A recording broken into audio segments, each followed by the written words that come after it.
Fala pessoal, como é que vocês estão? Tudo bem com vocês? Aqui é o professor Bruno. Hoje está um pouquinho diferente a aula. Notem aí que você já vai ver uma imagem já de cara sobre os temas que a gente vai trabalhar, tá bom? O tema de hoje é bem bacana, sobre literatura infanto-juvenil. E eu quero trazer algumas informações bem bacanas para vocês. Depois a gente vai retomar O Pequeno Príncipe, também as escolas literárias das quais a gente está trabalhando agora nesse ano de 2020. Quero parabenizar a todos que têm feito as atividades. Está faltando eu entregar a correção de uma atividade apenas no plural para vocês. Nos próximos dias devem ser corrigidas. Tem uma pesquisa com os pais que eu pedi para vocês fazerem, lembram? Então é importante, quem ainda, os poucos alunos que estão faltando atualizar, atualiza.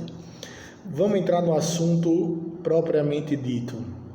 Gente, a literatura infanto-juvenil é um tema fundamental para a educação, não apenas no sentido das crianças aprenderem e terem uma prática de leitura, mas principalmente no sentido de, a partir dessa leitura, produzirem culturalmente e literalmente textos, né, pequenos folhetins e até livros, quem sabe, para que eles possam desenvolver também uma boa escrita. Lembrando que boa escrita hoje em dia é um fator fundamental, por exemplo, na hora de um vestibular. Ah, tio, eu sou muito novo para estar pensando em vestibular, sou fundamental 1 ainda, mas o ensino médio é logo ali.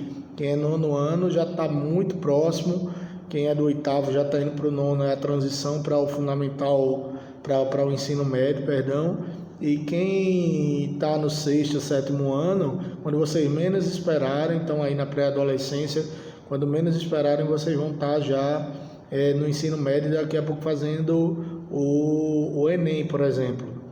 Então, gente, é muito importante a gente ter o hábito de leitura, e isso vai melhorar a nossa escrita, aumenta nosso vocabulário e faz a gente melhorar em vários dos nossos aspectos, inclusive de comunicação, certo? Eu me lembro que quando eu não vou falar o tempo para não entregar a minha idade, apesar que eu não tenho problema com isso, mas quando eu era da idade de vocês, 2 livros marcaram muito a minha infância. Talvez foram os primeiros livros de literatura infanto-juvenil que eu li. Um chama-se A Macaca Sofia, e o outro, que esse me marcou profundamente, chama-se O Vale do Catimbau. O Vale do Catimbau. O Vale do Catimbau é uma região aqui em Pernambuco, fica no município de Buíque, no interior, e é um sítio arqueológico bastante importante para os historiadores, para os arqueologistas, a respeito da pré-história no Nordeste brasileiro. Esses 2 livros marcaram com certeza a minha infância, e eu tenho certeza que na medida em que vocês vão lendo, vocês vão ter livros que marcarão a vida de vocês para o resto da vida. O que é então a questão da literatura infanto-juvenil, para que a gente possa tentar avançar um pouco? A literatura para crianças e jovens, ela é um gênero literário que surgiu principalmente aqui no Brasil e também na Europa no século XX já, né? Só que ela surgiu junto com outros movimentos que vinham acontecendo no Brasil. Por exemplo, na década de 20 no Brasil, 1920, eu não posso mais falar década de 20 porque nós estamos começando a década de 20 agora também, a década de 2020. Na década de 1920 estava acontecendo a questão do modernismo, Semana de Arte Moderna de 1922, com vários escritores brasileiros surgindo, artistas como a Tarsila do Amaral também estavam sendo referências artísticas para o nosso país, e é nessa época também que há uma preocupação com o surgimento da questão da literatura infanto-juvenil. Por que essa preocupação não acontecia antes? Ela não acontecia porque as crianças, elas não eram consideradas tão crianças antes disso.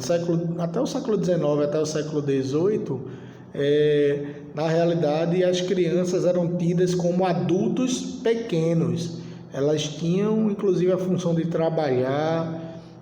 Na Inglaterra existia muitos casos de trabalho quase que escravo em minas de carvão para que produzissem para as fábricas e não houve nunca, até então, uma preocupação tão grande com as crianças, a sua saúde e, obviamente, com a sua educação.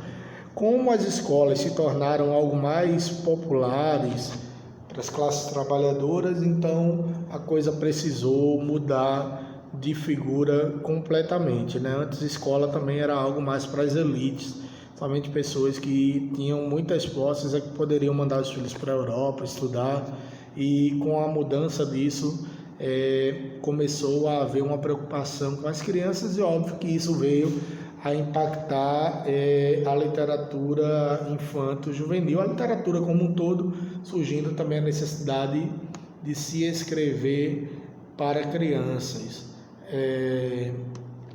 Ela surgiu ao lado desses acontecimentos, né? E ela está plenamente integrada a um espírito dentro do qual eles se desenvolveram. É como se fosse uma coisa só.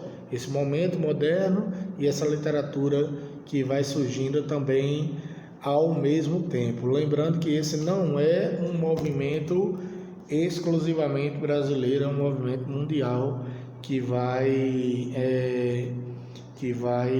abranger as crianças no mundo todo. Obviamente que hoje em dia ainda há muitas crianças que não têm acesso a coisas básicas como a educação, né?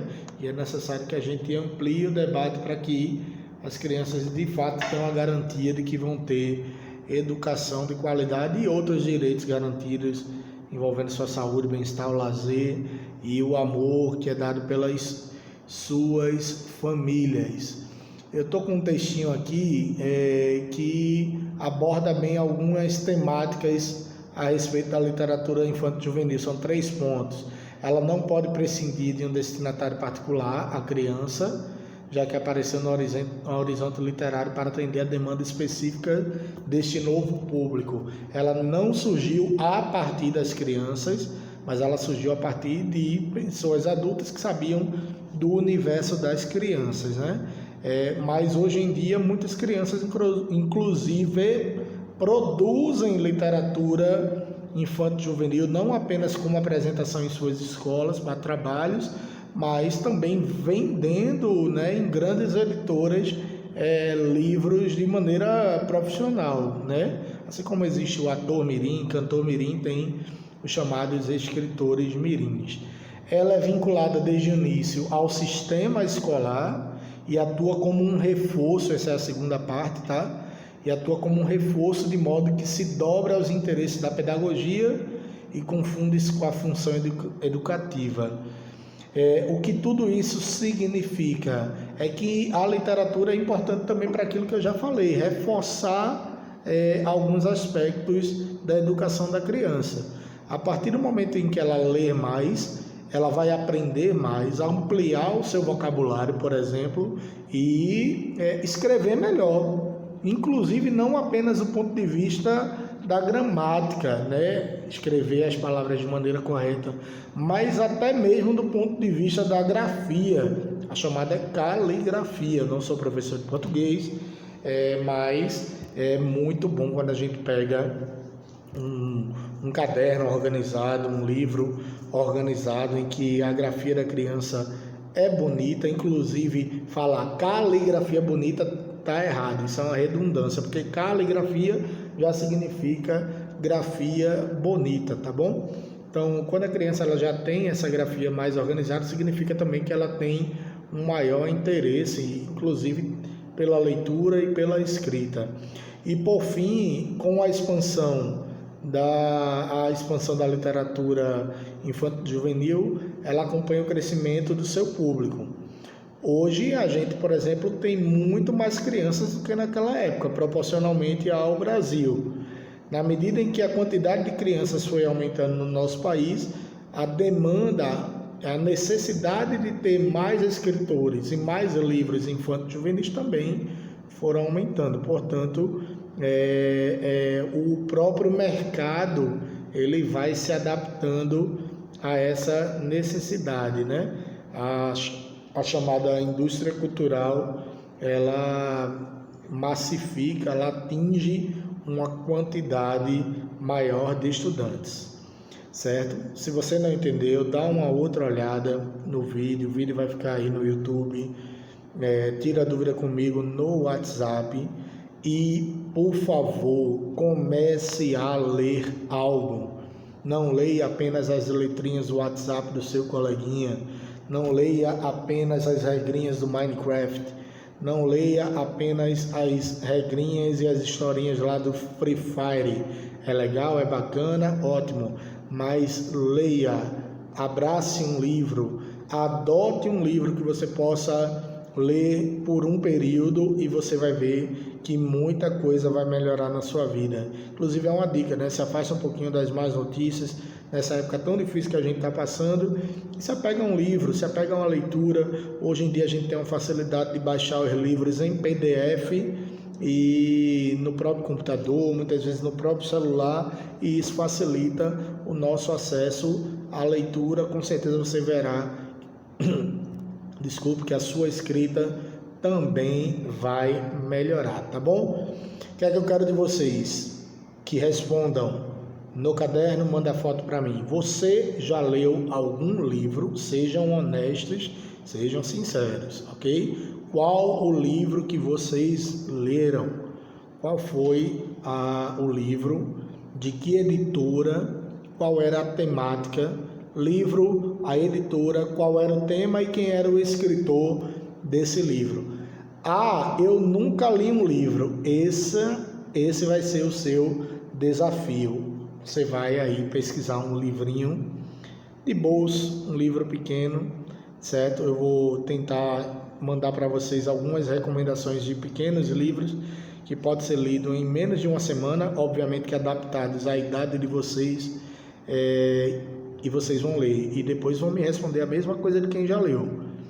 Qual é o livro, de que editora faz parte, quem é o escritor e qual é o tema central do livro, e vão ter que me responder.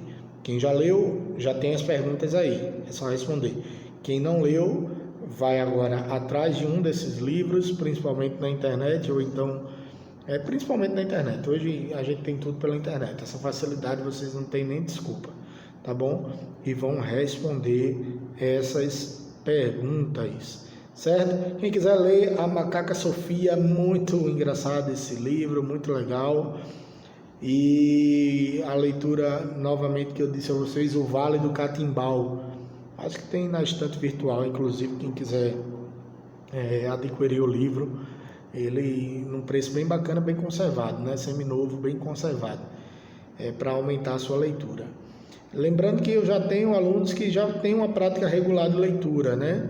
Hoje em dia é muito comum, a literatura infanto-juvenil, ela se adaptou à literatura, vamos dizer assim, da fantasia. A gente tem muita gente lendo Harry Potter, lendo aquele Percy Jackson, lendo O Senhor dos Anéis, principalmente questões de fantasia. Mas continua a leitura, são boas leituras, né? Mas elas são de um gênero muito específico, gênero fantasia. Tá bom? Que Deus abençoe vocês, muito obrigado por assistirem a aula de hoje. E lembrem de fazer essa nova atividade. Quem já leu o livro é só responder. Quem ainda nunca leu nenhum livro, vai ler um livro rapidinho, vai ser um trabalhinho aí para você, e a gente vai e você vai responder essas mesmas questões, tá bom? Que Deus abençoe vocês, um grande abraço do seu professor Bruno.